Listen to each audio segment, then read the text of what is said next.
Susidūriau su vaikinu, kuris vakar bandė atimti savo gyvybę. Jis sako, kad čia Dievo planas. Valiau, kačiuką tik.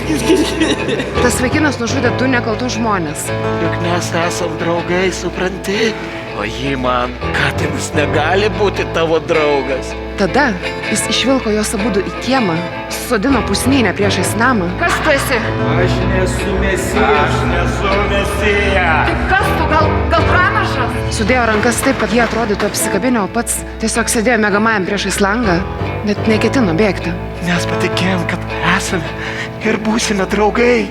O čia pasirodo eksperimentas. Man skauda galva nuo tų žodžių eksperimentas. Eksperimento dalyviams davėme globoti kokį nors gyvūną.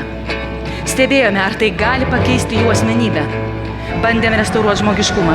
Bandomieji gyvūnai gavo globoti bandomuosius gyvūnus. Baik, apie šitą mes nekalbėsime.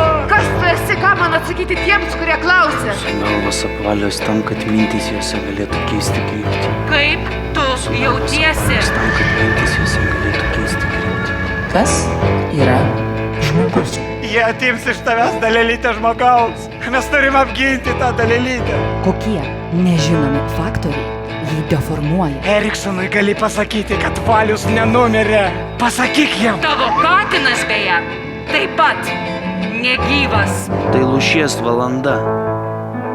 Ta valanda viskas gali įvykti.